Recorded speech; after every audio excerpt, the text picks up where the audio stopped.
And welcome back students to AIB Education and Study with Anas sir. Today I will be starting class 12 political science. most important MCQ based question answers जो कि आपको पिछले साल के exam में पूछे गए थे और उससे पिछली बार भी पूछे गए थे।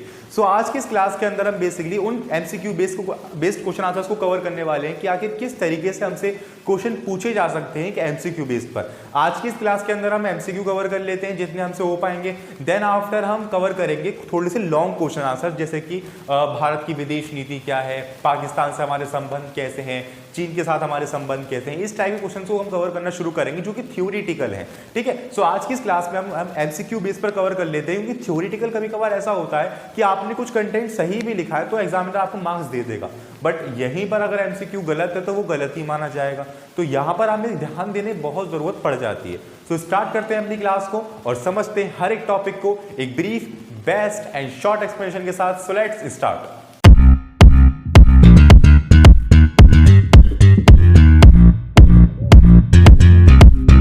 चलिए स्टूडेंट्स, हमारे पास फर्स्ट क्वेश्चन ये आता है कि आसियान शैली मेल मिलाप का एक ऐसा तरीका है जो औपचारिक है, टकरावपूर्ण है, सहयोगात्मक है या भड़काऊ है।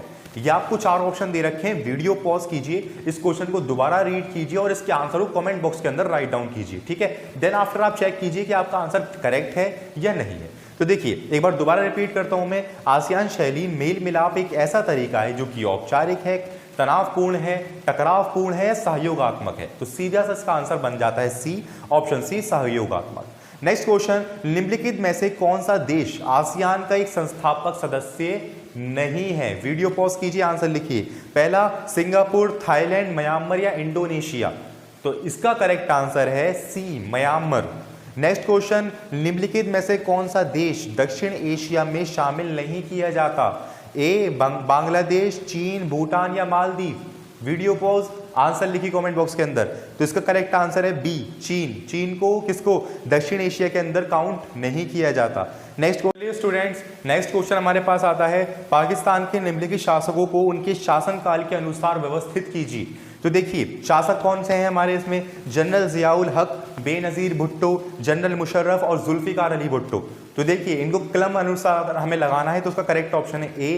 कैसे, देखो फर्स्ट ऑफ ऑल आता है हमारे पास जुल्फिकार अली भुट्टो। जुल्फिकार अली भुट्टो के बाद आए थे जनरल जियाउल हक, उनके बाद आई थी उनकी बेटी बेनजीर भुट्टो। जो जुल्फिकार अली भुट्टो की बेटी थी उनकी बेटी आई थी बेनजीर भुट्टो, और उनके बाद आया था शासक जनरल मुशर्रफ का। ठीक है, नेक्स्ट क्वेश्चन, निम्नलिखित में से कौन सा सुरक्षा के लिए खतरों का नया स्रोत नहीं है। हमने चैप्टर पढ़ा था तो हमने देखा था कि खतरों के नए स्रोत क्या क्या हैं जो कि आज विश्व में बढ़ रहे हैं और हर एक देश उस पर विचार कर रहा है। तो हमें ये कुछ पॉइंट दे रखे हैं, कुछ बेसिकली MCQ बेस पे वो ऑप्शंस दे रखे हैं, आपको बताना है कि इन सभी पॉइंट्स में से कौन सा पॉइंट वो नहीं है। तो देखो, आतंकवाद है, वायुमान का अपहरण हैगा, ड्रोन का प्रयोग भी खतरों का नया स्रोत है, नहीं है तो क्या नहीं है, युद्ध नहीं है। तो इसका डी आंसर करेक्ट है। ठीक है, नेक्स्ट क्वेश्चन, अभिकथन ए। अभिकथन आपसे क्या कह रहा है, ये गठबंधन में कई देश शामिल होते हैं, ठीक है, जो सैन्य हमले को रोकने अथवा उससे रक्षा करने के लिए समवेत कदम उठाते हैं। बिल्कुल ठीक बात है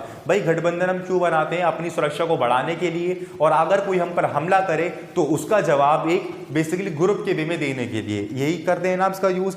कारण क्या बता रखा है, किसी अन्य देश अथवा गठबंधन की तुलना में अपनी प्रभावी शक्ति को बढ़ाने के लिए देश गठबंधन बनाते हैं। बिल्कुल सही कारण है, तो इसका करेक्ट आंसर है ए। इसका अभिकथन भी सही है, उसका कारण आर भी बिल्कुल करेक्ट है। ठीक है, नेक्स्ट क्वेश्चन, 1950 के दशक में देशों ने भारत और अमेरिका के संबंधों में काफी असहजता थी।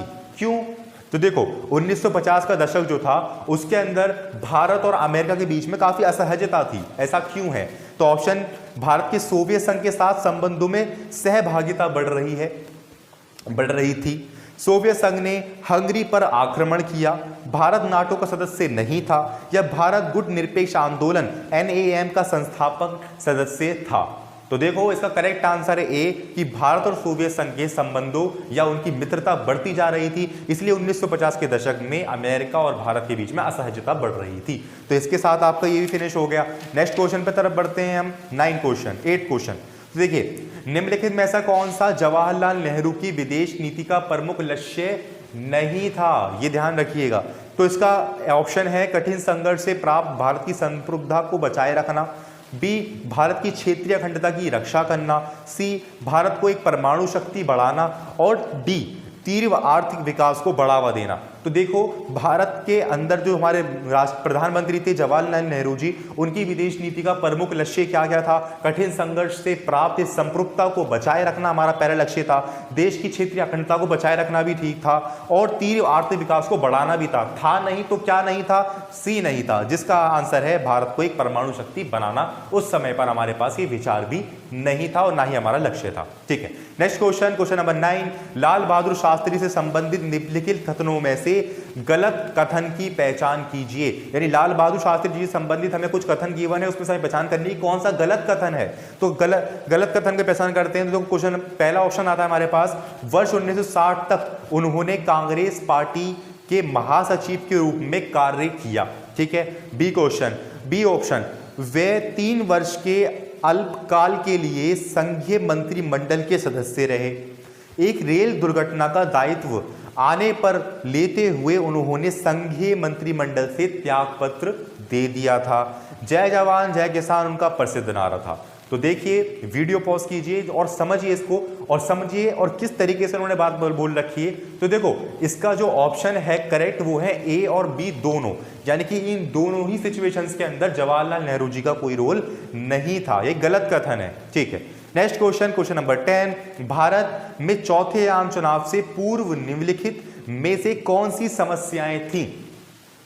तो देखो, मानसून की असफलता, खाद्य संकट, आर्थिक अधिक वर्षा या विदेश मुद्रा के भंडार में कमी। तो ये बता रखा है कि भारत में जो चौथा आम चुनाव हुआ था तो उससे पहले भारत के अंदर क्या क्या समस्या चल रही थी जिसके कारण कांग्रेस की हार भी हुई थी। ठीक है, तो देखो ऑप्शन बता रखे हैं आपको, ए ऑप्शन 1 और 2, बी ऑप्शन 3 और 4। इसका करेक्ट ऑप्शन है सी, पहला, दूसरा और चौथा। कैसे? मानसून की असफलता हो गई थी, बहुत ज्यादा हमारी फसलों का नुकसान हो गया था, दूसरा था खाद्य संकट बढ़ गया था और तीसरा ये था कि हमारे पास मुद्रा, विदेशी मुद्रा भंडार की बहुत ज्यादा कमी होती जा रही थी, हम ट्रांजेक्शन्स भी कर सकें इतनी पैसे हमारे पास नहीं बच रहे थे। तो 10वां क्वेश्चन भी हमारा कंप्लीट। नेक्स्ट क्वेश्चन पे बढ़ते हैं, क्वेश्चन नंबर 11। तो देखिए, भारत के निम्नलिखित प्रधानमंत्रियों को उनके कार्यकाल के आधार पर काल क्रम अनुसार व्यवस्थित कीजिए। तो बेसिकली यहाँ पे आपको भारत के कुछ प्रधानमंत्री गिवन है और इसके साथ आपको इन प्रधानमंत्रियों के उनके काल क्रम अनुसार व्यवस्थित करना है। तो पहला ऑप्शन आता है आपके पास H D. Deve Gowda, second one is Chandrashekhar, third one is P V. Narasimha Rao and second one is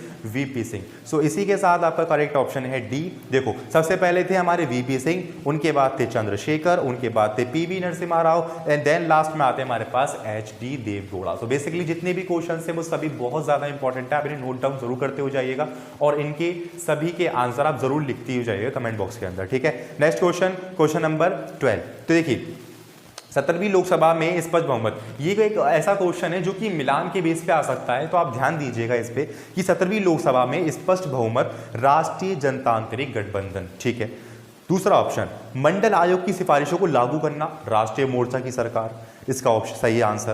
प्रधानमंत्री एच.डी. देवगौड़ा संयुक्त मोर्चा की सरकार से थे और प्रधानमंत्री मनमोहन सिंह संयुक्त प्रगतिशील की गठबंधन की सरकार से थे। ठीक है, ये याद रखिएगा कि कौन सा नेता किस सरकार से आता है।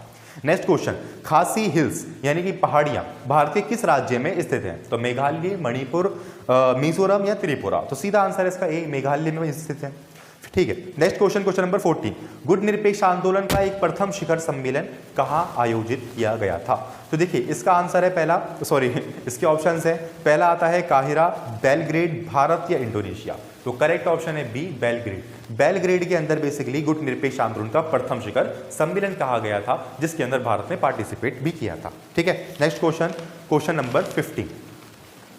तो देखो, ये क्वेश्चन नंबर 15 बेसिकली अभिकथन और कारण वाला है। तो अभिकथन ए, 1979 में ऑल असम स्टूडेंट्स यूनियन यानी कि आसू नाम का हमारा संगठन था ना, उसने भारी लोगों के विरुद्ध आंदोलन का नेतृत्व किया। बिल्कुल ठीक है, बिल्कुल कथन ठीक है। इसका कारण क्या दे रखा है? आंदोलन अवैध अप्रवासी तथा गलत मतदाता सूची के विरुद्ध था। तो इसका अभिकथन भी सही है, उसका कारण भी ठीक है कि जो बेसिकली 19 असम के अंदर जो 1979 में एक ग्रुप बना था जिसका नाम था आसू और उसमें बेसिकली सभी स्टूडेंट्स सम्मिलित थे। तो उन स्टूडेंट्स का यही मांग था कि जो भारी लोग आए हुए हैं उनको वापस भेजा जाए। क्यों? क्योंकि वो अगर रहेंगे तो क्योंकि जनजाति बढ़ेगी तो अल्टीमेटली हमारी नौकरियां जाएंगी, हमारी पढ़ाई लिखाई का भी स्तर कम होता जाएगा, क्योंकि जो हमारे यहाँ की पढ़ाई, जो हमारे यहाँ की नौकरियां हैं वो दूसरे लोग ले जाएंगे। तो इसी की वजह से उन्होंने ये सब विद्रोह किया था। सबसे बड़े वो विरोध में इस वजह से थे क्योंकि उनके नाम मतदाता सूची के अंदर भी आ गया था। ठीक है, तो ये इसका ऑप्शन है ए सही। ठीक, दलाई लामा ने निम्नलिखित में से किस देश से राजनीतिक शरण प्राप्त की थी? ये तो बहुत इजी है। तो ए नेपाल, भूटान, भारत या म्यांमार। तो भारत से मदद प्राप्त की थी दलाई लामा ने। ठीक है, नेक्स्ट क्वेश्चन, भारत का निर्वाचन आयोग किस वर्ष गठित हुआ था 1950 के अंदर? तो 1949 ए ऑप्शन है, बी 1950, सी 1951 या डी 1952। तो इसका करेक्ट ऑप्शन है बी 1950। नेक्स्ट क्वेश्चन, 1952 में कौन सी राजनीतिक पार्टी जम्मू और कश्मीर से सत्ता में आई थी? तो इसका ऑप्शन है आपके पास भारतीय राष्ट्रीय कांग्रेस, कश्मीर राष्ट्रीय Congress, communist party of India या फिर डी नेशनल कॉन्फ्रेंस। तो नेशनल कॉन्फ्रेंस जो थी वो 1952 से 1952 से राजनीतिक पार्टी जम्मू कश्मीर में सत्ता में आई थी। ठीक है, नेक्स्ट क्वेश्चन, हमारा क्वेश्चन नंबर 19, अभिकथन ए। ये भी कारण वाला क्वेश्चन है, तो इसको पढ़ लेते हैं। तो वैश्विक राजनीति में तेल आज भी सबसे महत्वपूर्ण संसाधन बना हुआ है, यह आपको अभिकथन दे रखा है। बिल्कुल ठीक अभिकथन है। कारण तेल के साथ जुड़ी अपार संपदा से राजनीतिक संघर्ष पैदा होता है। बिल्कुल ठीक है, इसका भी ऑप्शन ए सही है कि आज भी वैश्विक राजनीति में, वैश्विक बिजनेस की ट्रांजैक्शंस में सबसे जो अहम भूमिका निभा रहा है वो तेल ही निभा रहा है। और इसके ऊपर राजनीतिक मतभेद भी होते रहते हैं, क्योंकि जिसकी जमीन के नीचे तेल निकल जाता है, तेल भंडार होता है, तो उसके ऊपर हर कोई कब्जा करना चाहता है। ठीक है, नेक्स्ट क्वेश्चन आता है क्वेश्चन नंबर 20, क्योटो प्रोटोकॉल। ये भी एक मिलान बीए बेस्ड वाला क्वेश्चन है, तो आप ध्यान दीजिएगा। पहला वाला जो मैं लफ्ज बोल रहा हूँ वो सारे क्वेश्चन है, उसके बाद उनके वो आंसर्स हैं। तो क्योटो प्रोटोकॉल का मतलब क्या था? तो क्योटो प्रोटोकॉल का मतलब था ग्रीन हाउस के उत्सर्जन को कम करने के लिए लक्ष्य निर्धारित किए गए थे कि हर एक इंडस्ट्रियल सेक्टर इस लक्ष्य को प्राप्त करने में अपनी पूर्ण भूमिका निभाए। नेक्स्ट क्वेश्चन, बिजली अधिनियम 2003, इसका मतलब नवीकरण ऊर्जा के प्रयोग को बढ़ावा देना। Next question, agenda 21। तो एजेंडा 21 प्रथम पृथ्वी सम्मेलन का भाग है।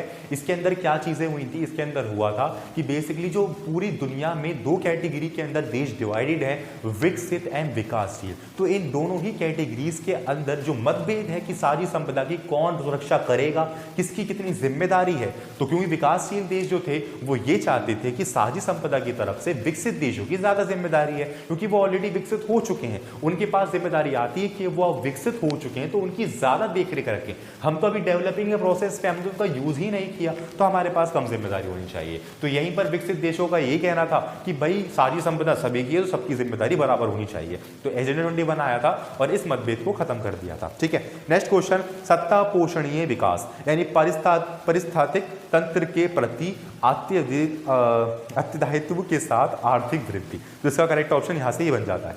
अब फाइनली हम आ गए हैं अपने 21वें क्वेश्चन की तरफ। देखिए 21वां क्वेश्चन हमसे क्या कह रहा है, जान लेते हैं।